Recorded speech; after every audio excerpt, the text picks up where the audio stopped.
As I was preparing this message, the passage that we're going to look at is large. And I just don't feel good about taking a snippet here, taking a snippet there, and having you. So we're going to go ahead and we're going to listen to the whole passage. It's going to go from Luke chapter 22, around 46, to Luke 23, around 26. And there's a lot of words there. And it's going to appear on the screen. And I just want you to listen, as Edgar just said, and pay attention. It's going to set the context because we're about ready to hear about the profound, powerful Jesus Christ. So let's go ahead and listen to the word of God. While he was still speaking, a crowd came up, and the man who was called Judas, one of the 12, was leading them.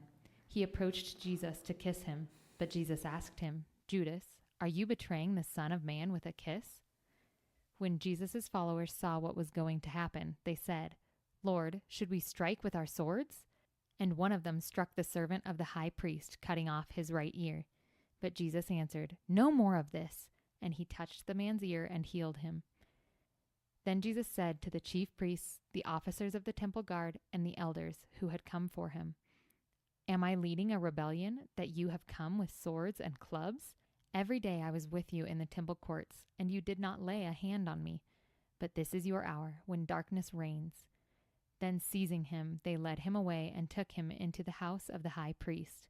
Peter followed at a distance. And when some there had kindled a fire in the middle of the courtyard, and had sat down together, Peter sat down with them. A servant girl saw him seated there in the firelight. She looked closely at him and said, "This man was with him." But he denied it. "Woman, I don't know him," he said. A little later, someone else saw him and said, "You also are one of them." "Man, I am not," Peter replied. About an hour later, another asserted, "Certainly this fellow was with him, for he is a Galilean." Peter replied, "Man, I don't know what you're talking about." Just as he was speaking, the rooster crowed. The Lord turned and looked straight at Peter. Then Peter remembered the word the Lord had spoken to him. "Before the rooster crows today, you will disown me 3 times." And he went outside and wept bitterly. The men who were guarding Jesus began mocking and beating him. They blindfolded him and demanded, "Prophecy, who hit you?" And they said many other insulting things to him. At daybreak, the council of the elders of the people, both the chief priests and the teachers of the law, met together, and Jesus was led before them. "If you are the Messiah," they said, "tell us."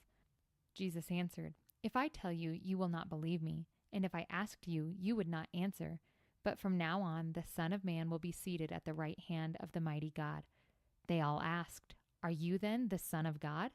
He replied, "You say that I am." Then they said, "Why do we need any more testimony? We have heard it from his own lips." Then the whole assembly rose and led him off to Pilate. And they began to accuse him, saying, "We have found this man subverting our nation. He opposes payment of taxes to Caesar and claims to be Messiah, a king." So Pilate asked Jesus, "Are you the king of the Jews?" "You have said so," Jesus replied. Then Pilate announced to the chief priests and the crowd, "I find no basis for a charge against this man." But they insisted, "He stirs up the people all over Judea by his teaching. He started in Galilee and has come all the way here." On hearing this, Pilate asked if the man was a Galilean. When he learned that Jesus was under Herod's jurisdiction, he sent him to Herod, who was also in Jerusalem at that time. When Herod saw Jesus, he was greatly pleased, because for a long time he had been wanting to see him. From what he had heard about him, he hoped to see him perform a sign of some sort. He plied him with many questions, but Jesus gave him no answer. The chief priests and the teachers of the law were standing there, vehemently accusing him. Then Herod and his soldiers ridiculed and mocked him. Dressing him in an elegant robe, they sent him back to Pilate. That day Herod and Pilate became friends. Before this, they had been enemies. Pilate called together the chief priests, the rulers, and the people, and said to them, "You brought me this man as one who was inciting the people to rebellion. I have examined him in your presence and have found no basis for your charges against him. Neither has Herod, for he sent him back to us. As you can see, he has done nothing to deserve death. Therefore, I will punish him and then release him." But the whole crowd shouted, "Away with this man! Release Barabbas to us!" Barabbas had been thrown into prison for an insurrection in the city and for murder. Wanting to release Jesus, Pilate appealed to them again, but they kept shouting, "Crucify him! Crucify him!" For the third time he spoke to them. "Why? What crime has this man committed? I have found in him no grounds for the death penalty. Therefore, I will have him punished and then release him." But with loud shouts, they insistently demanded that he be crucified, and their shouts prevailed. So Pilate decided to grant their demand. He released the man who had been thrown into prison for insurrection and murder, the one they asked for, and surrendered Jesus to their will.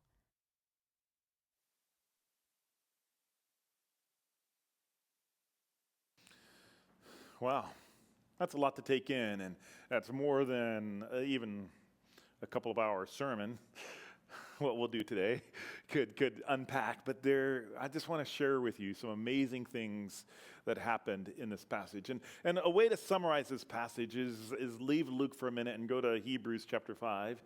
See, some of you have your Bibles open. Go to Hebrews chapter 5, and about verse 6, it says this: "During the days of Jesus' life on earth, he offered up prayers and petition." Remember, he went up to the garden and he was praying and he was petitioning with fervent cries and tears to the one who could save him from death. Remember, Jesus was bleeding and drops of blood was coming from him, and he was heard because of his reverent submission. "Not my will, but your will be done." Jesus said that not once, not twice. Jesus said that multiple times. The Son, though he was, he learned obedience from what he suffered. And once made perfect, he became the source of eternal salvation for all of those who obey him.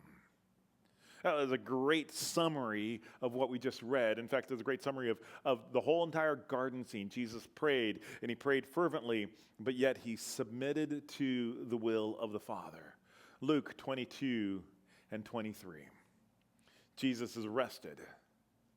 Jesus is tried, and Jesus is sentenced. But many of us have a picture of it's like this.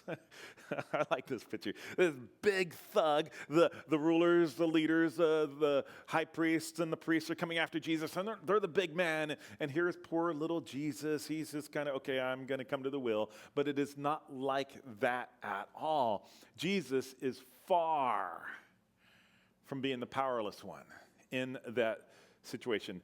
The authorities were arresting Jesus. Jesus reveals just a little bit of who he is to the authorities. Jesus, in Colossians, Paul writes, he is the image of the invisible God. He is the firstborn over all creation, and they're coming to arrest him.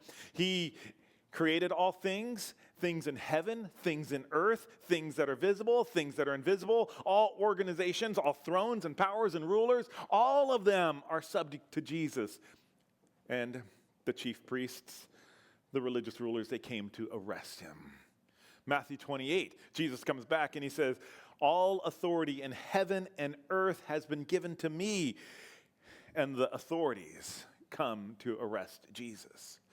This is not a big man, little man, unless you want Jesus being the big man and the authorities being the scrawny kid. Jesus had all authority when the authorities came to arrest him. Here, let me give you two examples that we saw in the passage. One example is when the mob came up with lanterns and swords and stuff. They came up to arrest Jesus, and they say, "We're looking for Jesus." And he says, "I am he." And what happens to the mob? Where do they go? They fall back onto the ground, and they fall back with a simple word: "I am he." All of the people looking for Jesus fall back. They fall on their butts and they fall down and they got to trample. Whoa, what was that? What was that? Why did we all fall down? And then his disciples, remember, they left and they had just two swords, and they pick up one of the swords, and when they pull out one of the swords, Jesus says, "Enough." Don't you think to his disciples, all I am he. And then don't you think to one of his disciples, I could call 12 legions of angels? This is overkill to an amazing degree. Overkill. He could call 12 legions. Jesus is being arrested, and he could call 12 legions. If you go to Revelation chapter 8, one angel blows a trumpet, and a third of the earth is gone. All the trees, a third of the ocean, they're gone. One angel. And Jesus could call a legion of them, 12 legions of them. Do you not think that Jesus had all the authority at that moment to say, you can't arrest me? Who do you think I am? But no, Jesus, with all of that authority, he humbly obeys the Father. They were not in power. Jesus was the one who was obediently submitting to the Father. Jesus was not powerless. He was obedient. And church, that should resonate in your life so many ways through. You're not powerless when you're obedient. You are not powerless when you are obedient. In obedience to the will of the Father, not my will, but your will be done. In obedience to the will of the Father, he let the mob lead him away from the garden. Do you catch that, church? It wasn't that the mob had all that authority and Jesus he's just a puppet in their hands. No, he was submitting and he was to the will of the Father. In obedience, Jesus let the mob lead him away. Jesus could have easily dispatched the mob with just a word. So where did he go? Jesus went to a series of trials. And now this is going to be a little educational for us. We're going to look at the multitude of trials. He didn't just go to one trial. He went to 6 different trials before he gets led to the cross. Before they take him to the cross, he goes to 6 different trials. Let's look at where they are. 6 different. He goes to Annas. Now, Annas, this is sometime after midnight, so they arrest him around midnight, and he goes to Annas. Annas is the retired high priest. He wasn't the high priest acting, he was the retired high priest. And then, all of a sudden, the next guy comes in, and you got Caiaphas. Caiaphas is the acting high priest, and the high priest wasn't appointed because he was the son of the previous high priest.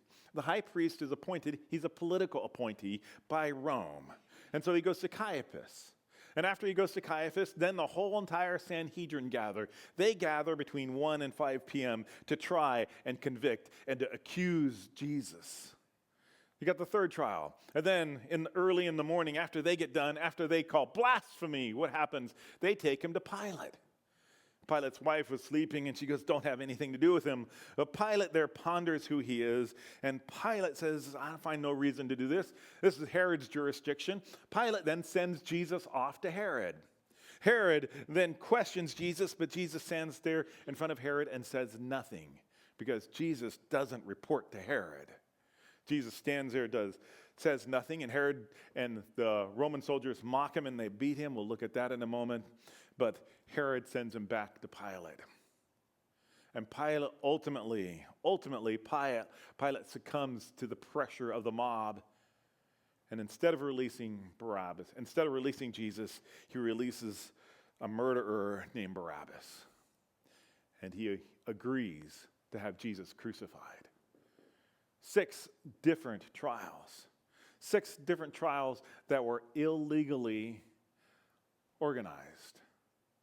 The trials were illegal. It was a travesty of justice. And let me give you some reasons why the trials of Jesus were completely out of bounds. According to some of the Jewish laws, we're talking about the first 3 amongst the high priest and the Sanhedrin. The first reason that they were illegal was Jesus was arrested by the judges. Did you catch that? When the mob came up, they were religious leaders, they were rulers, they were the judges. They were the ones that were now judging. And it's like this. You can't bribe somebody. And then after you bribe somebody to do something, you can't then arrest the person for doing it and then be a judge over the person that you arrested to do it. There's no way that you're going to be unbiased in it. And the judges came to Jesus and had him arrested, and then the judges stood as if they were the authority to go ahead and punish him. A judge, you can't bribe someone to capture him, and you can't then arrest that person, and then when you arrest them, you can't be the person adjudicating their sentence. It's just not legally good in Jewish law. Number two, it was illegal because he was tried in the middle of the night. Jewish law says this: no session of court was to be taken before the morning sacrifice. You could not have a trial in the middle of the night. It was against all of their laws, but yet they're having this trial in the middle of the night. You couldn't start it until after the first sacrifice. No night legal proceedings were allowed to happen. Another reason it was illegal. It was illegal because he was charged with a capital offense the day before the holy day. The day before Passover, he was charged with a capital offense. And that wasn't legal. It wasn't legal because whenever you did a capital offense, you're going to pronounce this person and you're going to pound that. You had to wait 24 hours to the next day in order so that you could ruminate on it and think about it before you were going to put somebody to death. You had to have a waiting period. They didn't have a waiting period. The law specifically says no court of justice in Israel was permitted to hold a session on a Sabbath or any of the 7 biblical holidays. In cases of capital crime, no trial could be commenced on Friday or the day previous to any holiday because it was not lawful to either adjourn such cases longer than overnight or to continue them on through the Sabbath or the holiday. So it was illegal because of capital offense. It was illegal because it concluded in one day. If a sentence of death is to be pronounced, it cannot be concluded before the following day. And they concluded it that morning, and it was done. It was illegal because the place of his sentence was done in the wrong spot. A sentence of death can be pronounced only so long as the Sanhedrin holds it in the place that is designated. Caiaphas' house was not the justice system. It was not, you can't have it in his front room and say, okay, well, we pronounced that guy guilty in my front room, you're good to go serve the death penalty. You can't do that. It had to be in the regular meeting hall of the Sanhedrin, and it wasn't.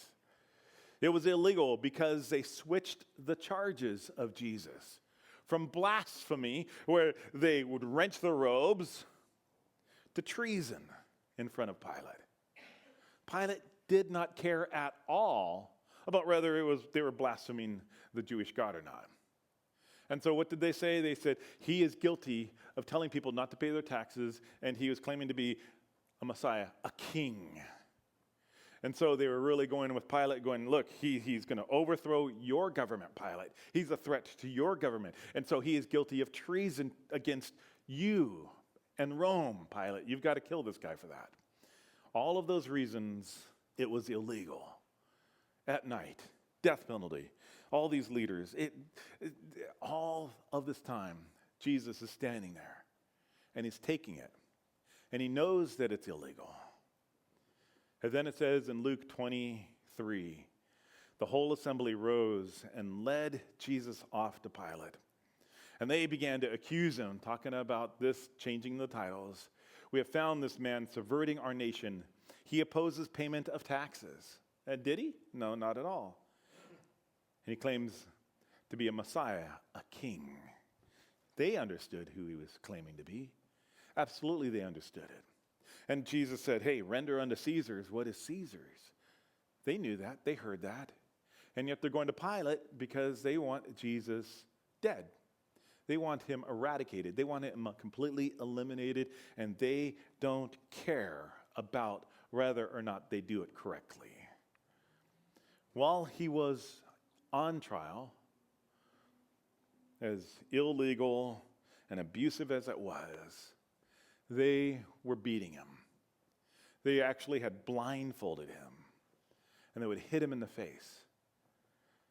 In front of the high priest, the religious leaders, the teachers of the law, and the elders. Men who were guarding Jesus began mocking him in the middle of the night. It's early. They keep accusing him. They keep saying these things against him that are completely wrong. They start mocking him and blindfolding. Prophesy! Who hit you? And they said many other insulting things. And we know from other passages that they would put a crown on him.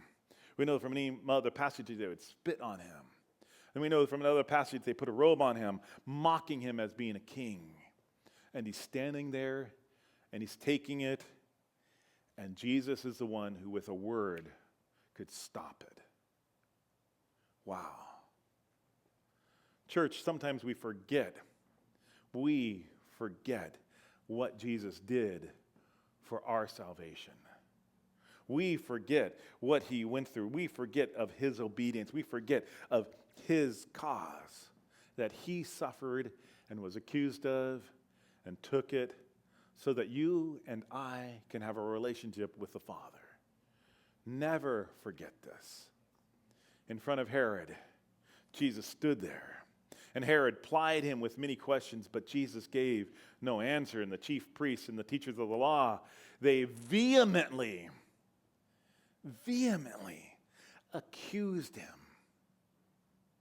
Standing right there, dressing him down, calling him every name in the book, the religious leaders.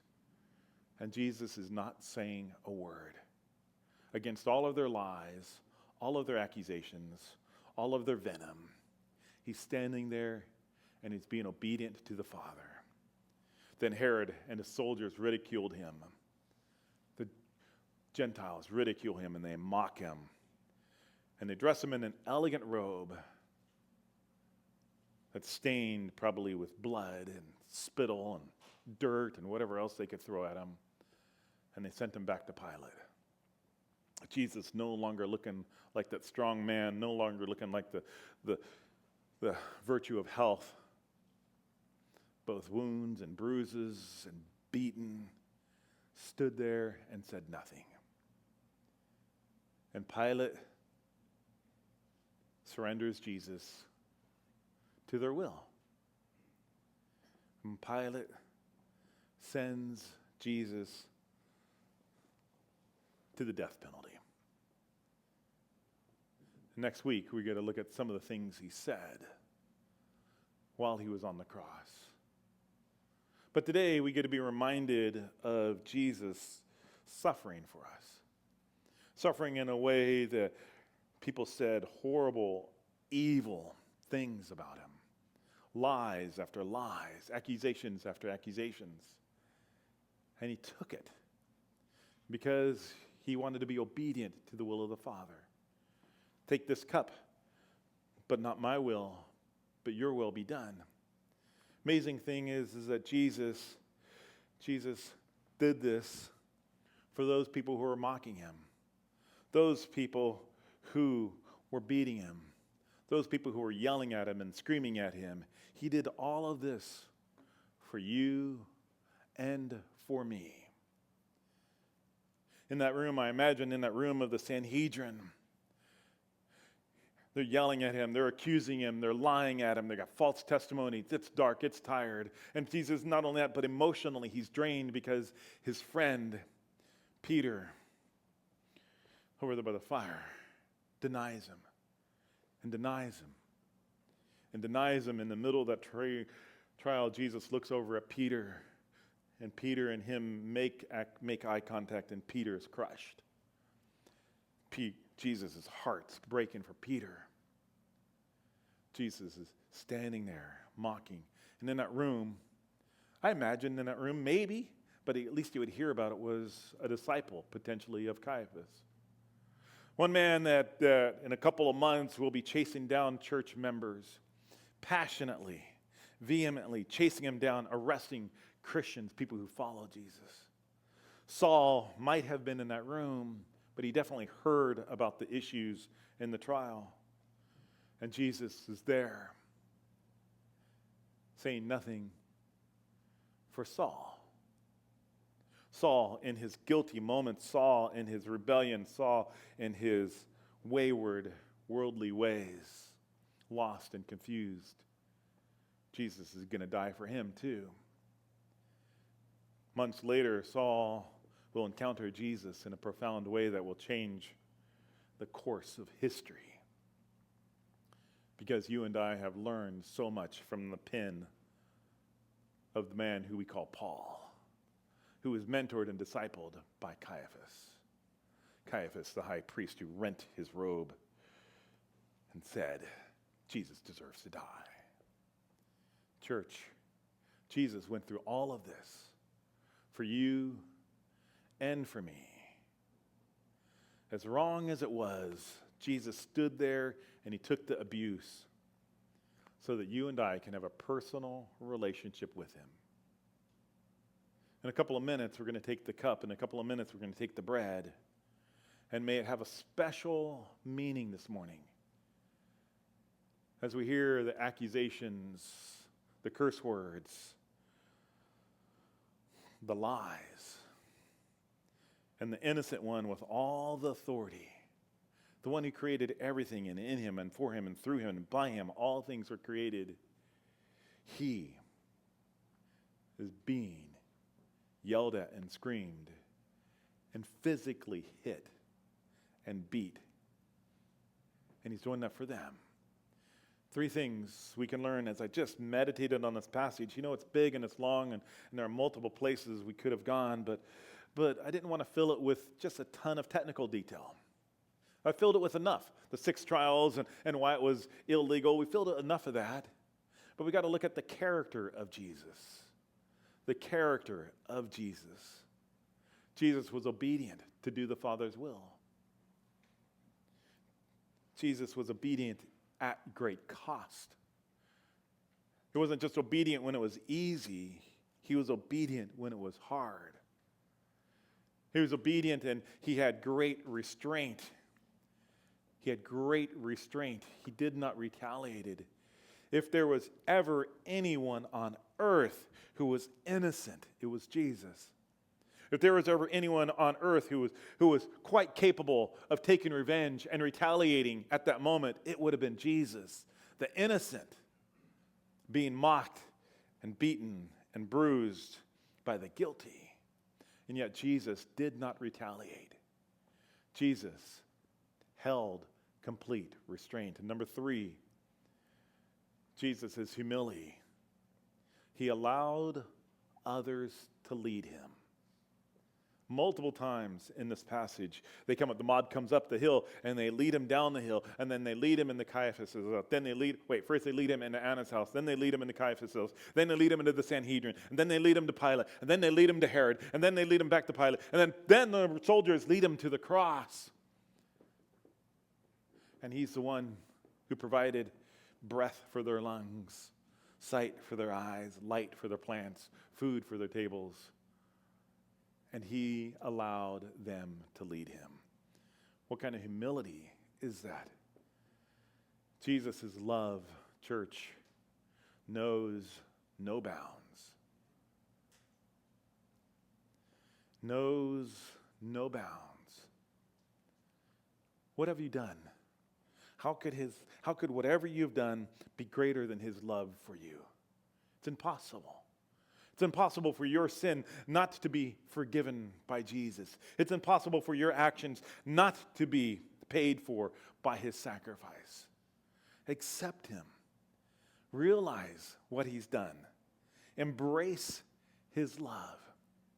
Because then, as a believer, as a follower of Jesus, we now go like this. We now understand what the Apostle Paul says.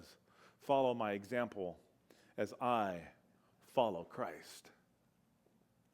Follow my example as I follow Christ. I follow Christ by obeying the Father's will. I follow Christ by practicing restraint. And I follow Christ by walking in humility. Church, that's what it means to follow my example as I follow Christ. May you this week be people who obey the Father's will. If there's something in your life that you know is disobedient, that you know is not according to the will of God, and yet you continue to do it, stop. Follow Bob Newhart's advice and just stop it. There's a great video you need to watch it, Bob Newhart. Stop it. Just stop it. You don't need therapy. You don't need counseling. Just stop doing what is against God's will. If you need to know God's will, open up his word and he'll tell you. Practice restraint. You know, you don't have to say everything you think, right? You guys know that, right? You can actually practice restraint. You don't have to. You can actually just stand there and be quiet and take it. Practice restraint. You might be right. They might be wrong. But do they need to know it at that moment? No. Obey the Father's will. Do what he says. Practice restraint. And walk in humility. The Son of God practiced humility. He didn't even have a bed to lay in. Practice humility. Humility is expressed sometimes in great generosity. Because you live humbly, because you give generously, man, you can be incredibly humble. Practice humility and walk in it. Practice restraint and live in obedience. Hey, thank you very much for watching. There are just a couple of steps that we want you to take. And if you have your phone with you, just scan the QR code, or if you're watching on your phone, simply tap on the link. The link will take you to a couple of things. One, a place to donate. It's always important that we're faithful in giving back to God. If he has blessed us, we're blessed to be a blessing, so we would ask you to give generously to the church. 2, to connect with us. Let us know who you are. Let us know who you are. And 3, how to pray for you. We love to pray for you, and so I can testify I've seen God work miracles, and so we'd love to see and join in prayer for you. Also, we'd love for you to come and visit. So just make way and come on a Sunday morning and visit. That way you get to see the live version of it instead of the live stream version of it. And if you have any questions, feel free to text those as well. But make sure that you subscribe. That becomes important to us. And make sure that you also like this video. The more people that like the video, the more people it will reach. So thank you very much for watching, and have a blessed day.